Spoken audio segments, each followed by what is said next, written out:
Hello दोस्तों। Exam गुरु के YouTube channel पर आपका स्वागत है।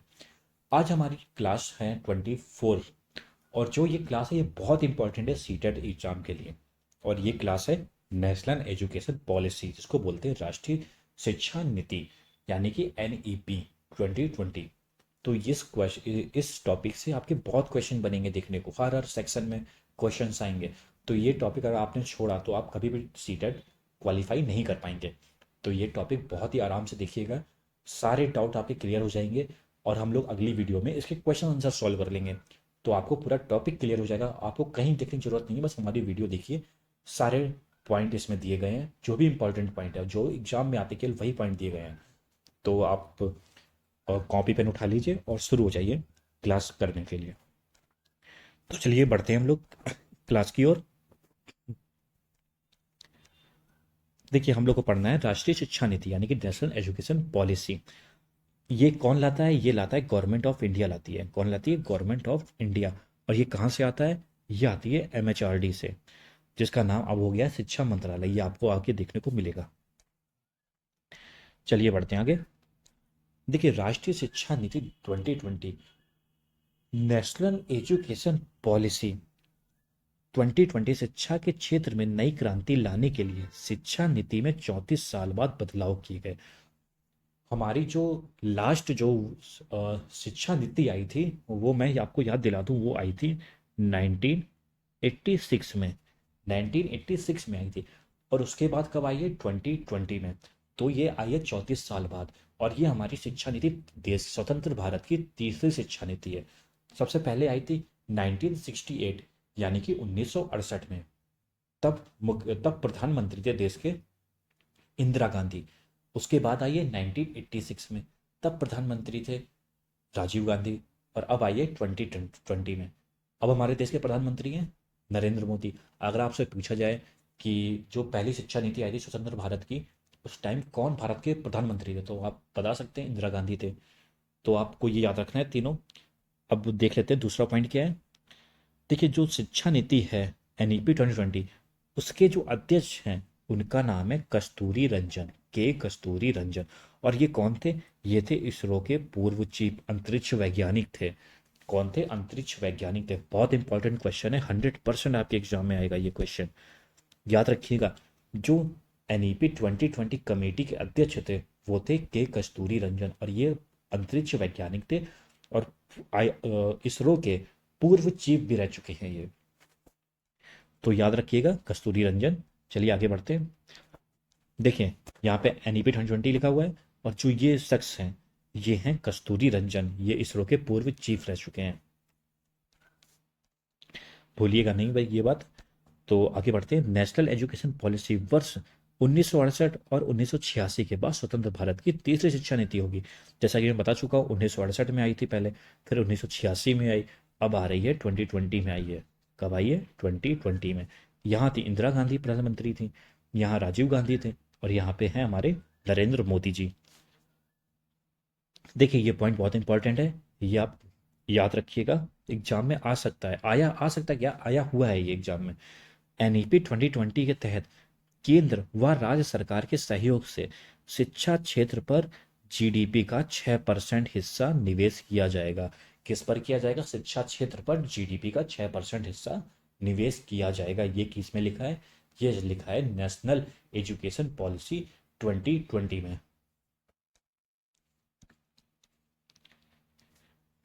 अब देखिए जब NEP 2020 आई तो उसमें सबसे पहला बदलाव किया गया था। जो MHRD मंत्रालय जो हुआ करता था जिसको बोलते थे MHRD, उसका नाम बदलकर एजुकेशन मिनिस्ट्री रख दिया गया, यानी कि शिक्षा मंत्रालय रख दिया गया। MHRD को क्या बोलते थे? मानव संसाधन विकास मंत्रालय। इसका नाम अब क्या कर दिया गया है? इसका नाम कर दिया गया है शिक्षा मंत्रालय। और किसके तहत किया गया है? याद रखिएगा, वो किया गया है राष्ट्रीय शिक्षा नीति 2020 यानी कि NEP 2020 के अंतर्गत किया गया है। तो देखिए वही लिखा है, कैबिनेट द्वारा MHRD का नाम बदलकर एजुकेशन मिनिस्ट्री करने को भी मंजूरी दी गई। मानव संसाधन विकास मंत्रालय को अब शिक्षा मंत्रालय के नाम से जाना जाएगा। किसके नाम से जाना जाएगा? शिक्षा मंत्रालय के नाम से जाना जाएगा। अब देखिए अगला पॉइंट है वर्ष 2030 तक अध्यापन के लिए न्यूनतम जो डिग्री योग्यता है वो 4 वर्षीय एकीकृत बीएड डिग्री का होना अनिवार्य किया जाएगा। देखिए एनईपी में लिखा है कि 4 वर्ष जो 4 ईयर इंटीग्रेटेड जो बीएड डिग्री है, जो जिन लोगों ने ये किया हुआ है वही टीचर बन पाएंगे। अब देखते हैं आगे क्या होता है, केवल हम लोग को अभी टॉपिक समझना है, तो इसमें ये पॉइंट है तो हम लोग को ये याद रखना है। अब ये विवाद का विषय है, अब ये हम लोग देखेंगे, सरकार के ऊपर डिपेंड करता है वो क्या करते हैं। यहाँ पे दूसरा पॉइंट है, नई शिक्षा नीति के तहत जो एम फिल है इसको समाप्त कर दिया गया। एम फिल को क्या है, समाप्त कर दिया गया। याद रखिएगा किसको समाप्त कर दिया गया, कौन सी डिग्री को, एम फिल की डिग्री को समाप्त कर दिया गया। अब देखिए यहाँ आप ध्यान से समझिएगा, यहाँ से एक क्वेश्चन जरूर बनेगा आपका, और 100% बनेगा, मैं लिख के दे सकता हूँ 100% यहाँ से एक क्वेश्चन आएगा आपका। स्कूल एजुकेशन, यह नीति वर्तमान की 10+2 वाली स्कूली व्यवस्था को 3 से 18 वर्ष के सभी बच्चों के लिए पाठ्यचर्या और शिक्षण शास्त्रीय आधार पर 5+3+3+4 की नई व्यवस्था में करने की बात करती है। शुरू के 3 वर्ष में बच्चा आंगनवाड़ी में पढ़ाई करेगा। अब देखिए इसका मतलब क्या है, अब जो हम लोग पढ़ाई करते हैं वो हम लोग क्या करते हैं, 10+2, पहले 10 तक पढ़ाई करते हैं, फिर 11 12 की पढ़ाई करते हैं, इसको बोलते हैं 10+2 मॉडल। ये 1986 की शिक्षा नीति में आया था, तब से ये चला आ रहा है। अब क्या किया गया है, अब किया गया है 5+3+3+4, लेकिन आप इसको ऐड करेंगे तब तो 15 आ जाएगा। बहुत बच्चों में कन्फ्यूजन होता है कि 15 क्लास कौन पढ़ेगा, अभी मैं बताऊंगा आपको, चुटकी में समझ में आ जाएगा। तो चलिए मैं बताता हूँ। देखिए हाँ, एक बात और याद रखिएगा, ये जो एक स्कूली व्यवस्था है वो 3 से 18 वर्ष तक के बच्चों के लिए है। कब तक के लिए, 3 से 18 वर्ष तक के बच्चों के लिए एनईपी 2020 में स्कूली व्यवस्था। अब चलिए मैं आपको वो बता देता हूँ। जो देखिए जो शिक्षा नीति है उसमें बोला गया है पहले 5, 3, 3 और 4।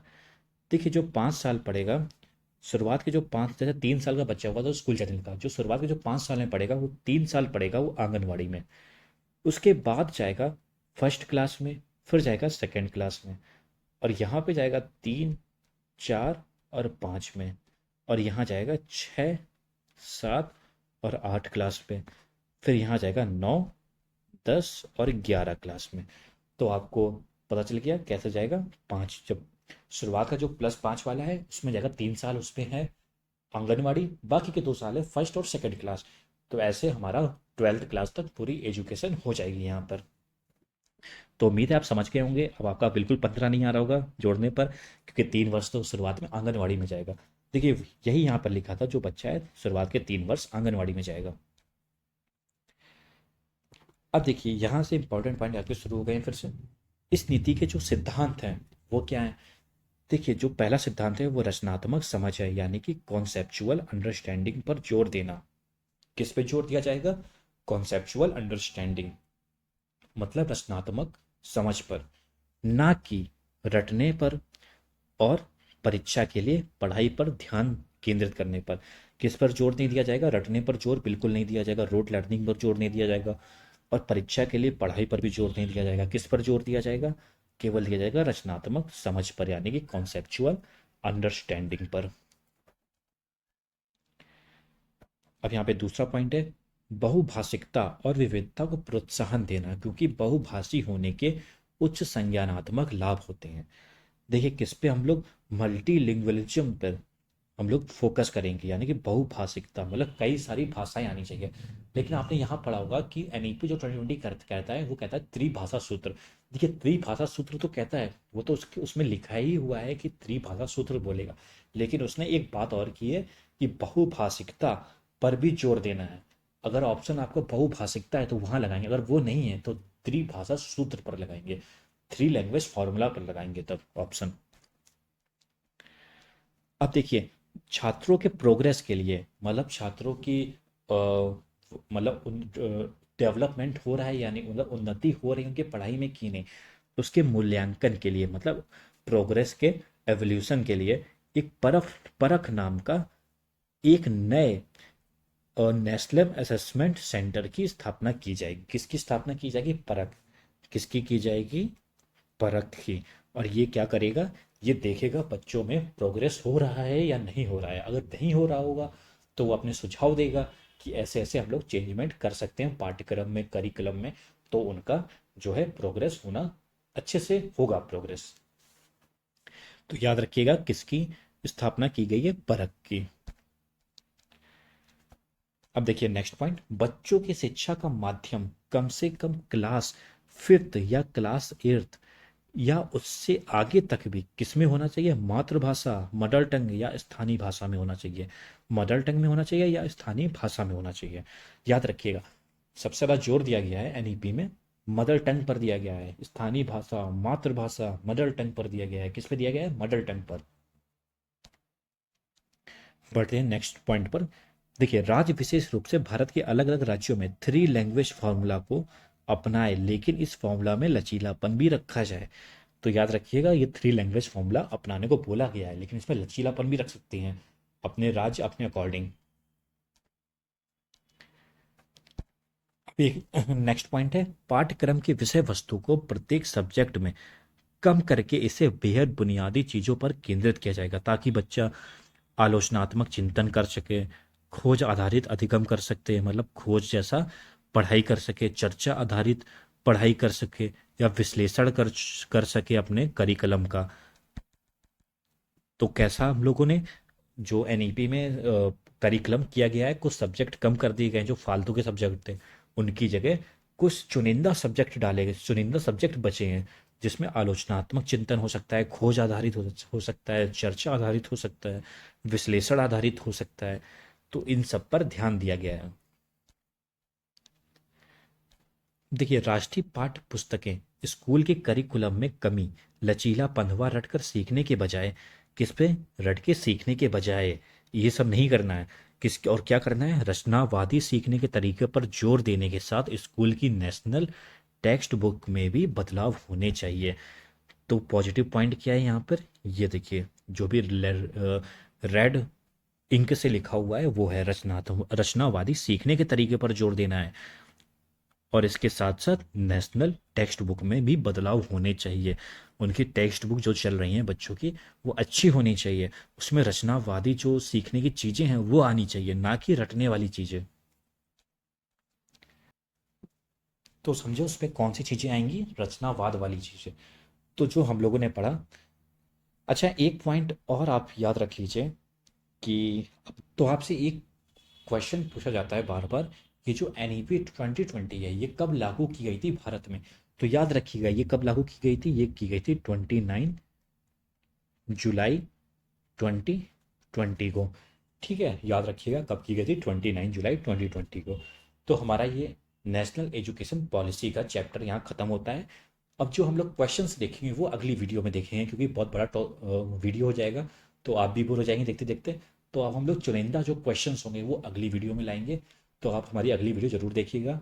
और अगर ये आपको टॉपिक पसंद आया हो, समझ में आ गया हो, तो हमारी वीडियो को लाइक करिएगा और चैनल को सब्सक्राइब भी करिएगा। धन्यवाद।